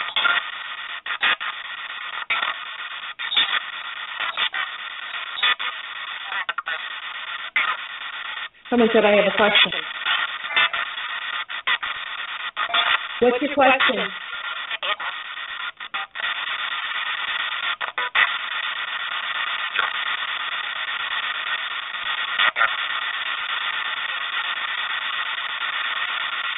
I heard a female say I have a question. What's your question, dear?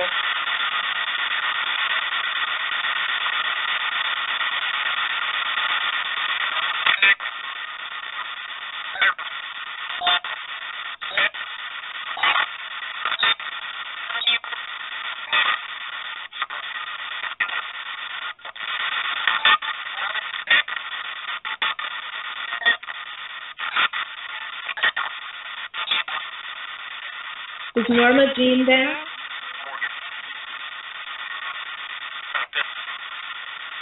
Stop this? I heard a man say stop this. Ask if they want us to go. Do you want us to stop? Do you want us to go?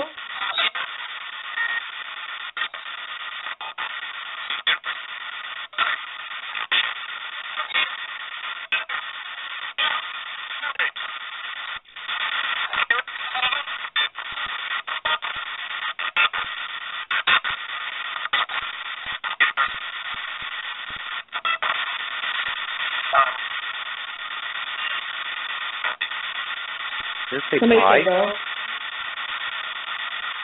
If you want us to go, say go.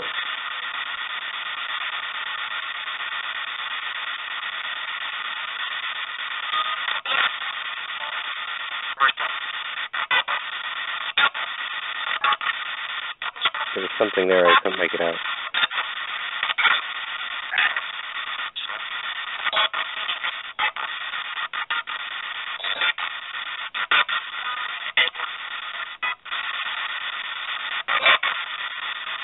This is your last chance to say something. We're going to go. If you want us to go, say go.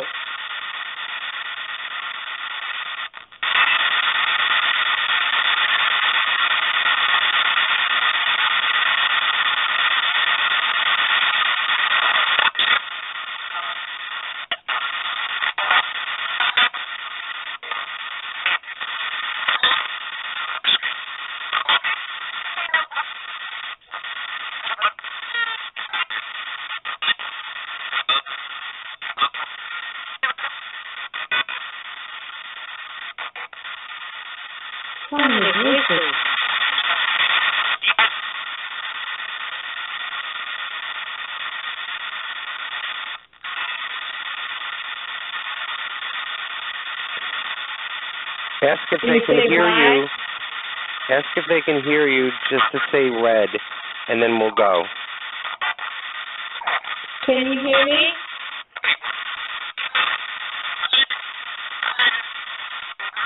Ask if they can hear you to say the word red, and then we'll go.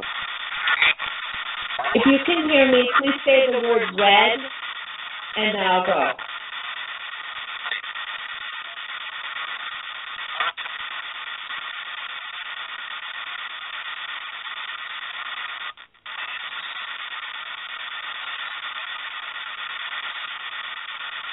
Say the word red.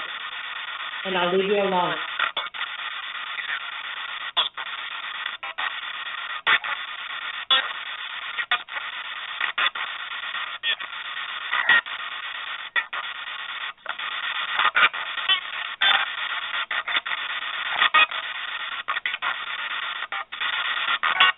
Somebody say the word red.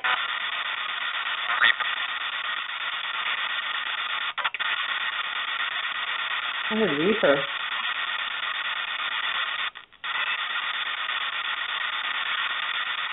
Say the word red, please.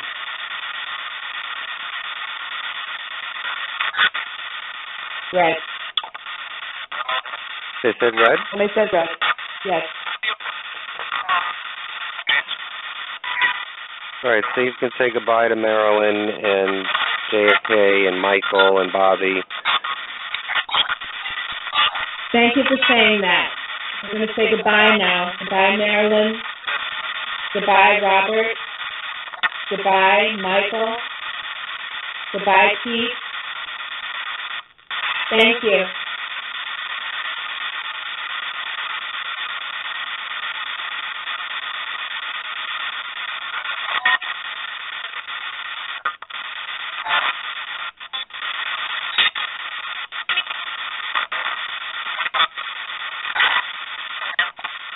Say to them that nobody is welcome to stay once you turn off that machine there to go away. Once I shut off the machine, no one is welcome to stay. You go back where you were before. No one is to come into this room, no one is to come into Anthony's room in New York, nor to anyone who's listening on the air. Do you understand that? So I said, yeah. Okay, thank you.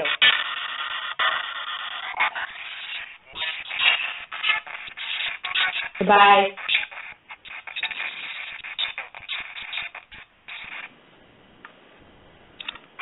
All right, make sure you change your headset. Okay. You're on? I'm all right. Oh, my God, there were so many voices. There were too many. This was more than what it was when we did it with Jeffrey Dahmer. So you think because we did it once before, they're picking up on the fact that we're listening? Well, I don't think so, but maybe it's just that, another door was opened and they all felt that they can come through. But there was a lot of people, and I did hear a child in there. I think it was a young, female child, the way that it sounded. I find it interesting, though, the names that we got. We got Bobby, we got Pete, and then on your obelisk you had PAL. PLA. Which is Peter, PLA. Yeah. Harriet said it seems like the low, faint voices were the ones with the most to say. There was a lot of voices underneath that were coming through. Well, the top voices that you hear are the voices from the stations that are going through. So you have to weed that out a little bit and get to the undertones below it to see if there's anybody coming through on the white noise. And there were a lot. I'm not sure if there was any connection with Marilyn or not, or with John F. Kennedy, but you can allude by the names that were given, they're common names. Again, I always have a skeptical eye on everything, common names, but they did run within the Kennedy family, most of the names that they gave, except for Anthony, which I'm not even sure that there is an Anthony Kennedy. But what did you think? I think, you know what, I still think it's possible we didn't make a connection, but I also think that if they are there, they're going to tell you what you want to hear. We were asking to speak to Marilyn, and we did talk about a little bit about their lives ahead of time. Is it possible that they were just telling us what we wanted to hear? just to have someone. Yeah, I mean, a lot of it also, too, many of you guys were able to hear probably better than Luci and I, because as we're trying to listen, we're also thinking of another form of communication, another question to ask, and so we may not have picked up on a lot of things. That's why it's good about this show, is that it's recorded and it's put on archive, so you can go back and listen to it and, you know, do whatever you want to it. It's sort of like an EVP recording that you can put through and see if there's anything that you do hear. I'm going to do that as well. Obviously, we're going to do that this weekend and try and see if we pick out things. And I know many of you, the last time we did that, a few of you actually sent us some snippet sound clips from it that we didn't get to catch or we didn't hear. And so, and that was great that you guys did that. So we're going to try and do that on our own. But, I mean, it's always up in the air. It's a crapshoot whenever we do this on the air. And like I said before, you can't really say you're going to talk to Marilyn and Marilyn just appears. It doesn't happen that way at all. Anybody could be coming through, but it was different, interesting. Nothing happened on my end as far as the obelisk that I have here. It was stayed quiet ever since then, and the REM pod didn't do anything at all on my side. I do have, like I mentioned before, I have my digital recorder here on the side, so I'll see if there's any voices that came into the room during this time and listen to it to see. I have the recorder going, but it was right next to the spirit box, so hopefully I can hear the lower voices that are there. I found it interesting that someone named Jeffrey was there. Maybe he didn't get enough air last week. and the name Dahmer came through again, so who knows? Maybe he wants his 15 minutes again. Who knows? But it was interesting.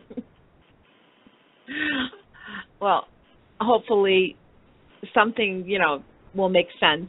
But I like doing this. I'm a fan of the Spirit Box. I know you don't really care for it. I like the communication that comes through. It's not always what you want it to be, but sometimes you do get something. It's not like that I don't like it so much. It's that it becomes it creates a trance in me.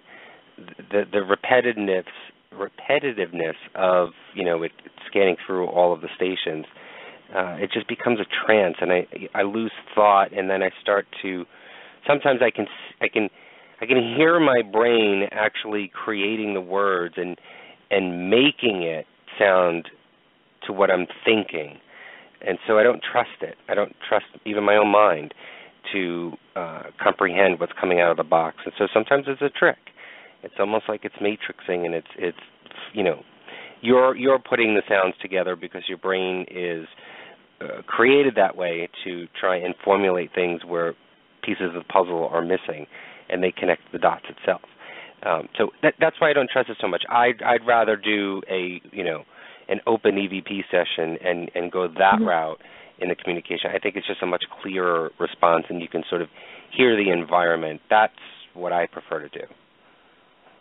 Well, for me, listening to it, it seems like a lot of times the white noise I don't hear it.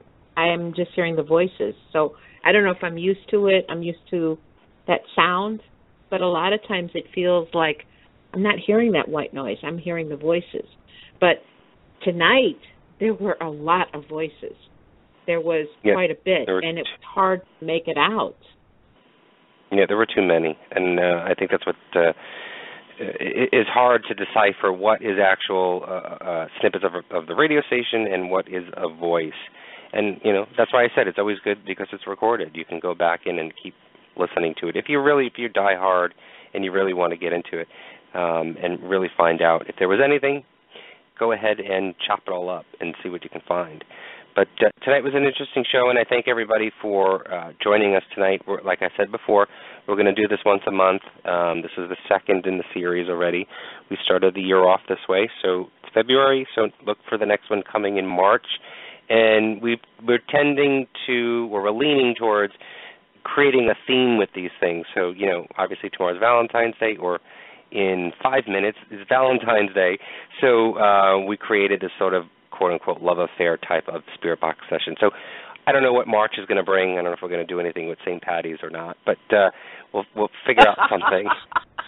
We'll figure out something. I'd like and to speak to the spirit of Guinness. Everybody's going to be speaking to the spirit of Guinness that day. All right, so we've got a few minutes left in the show, Luci. Why don't we get to the Fan of the Week?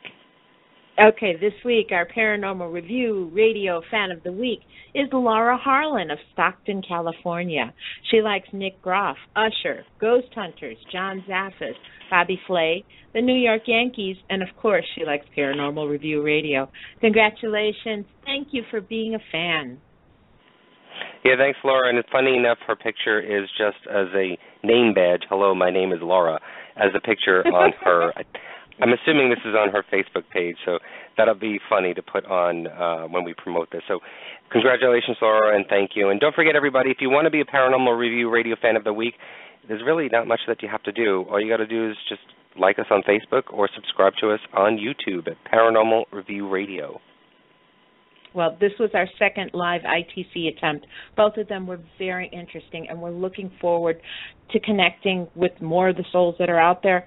You be the judge. Either way, we can't wait till the next session. But, lately the news has been full of horrible things: war, greed, murder, unbelievably barbaric killings that are now appearing in videos online. It's really hard to believe that human beings can carry out some of these actions, but they're happening. Are we truly this evil? What if all of these things are a result of an outside influence? What if the plans have already been laid and set into motion for a darkness that will destroy all of the good left in the world? Russ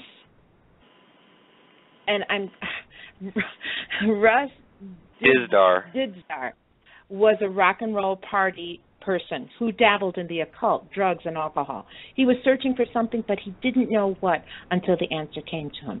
Russ has written a book called The Black Awakening, The Rise of the Satanic Super Soldiers and the Coming Chaos. There is a darkness coming, a spiritual war that we need to prepare for, and Russ will be here next Friday night to tell us what to expect. Do not miss this show. Thank you to everyone who listens and supports us. Our little family reaches around the world now, and we love you all. Thank you, Anthony, for being my sensei. I do learn so much from you. So until next week, Parapeeps, keep your minds open and have a paranormal week. Good night. We almost had to use the ghost box on you. You almost died on us. Good night, everybody. Paranormal Review Radio.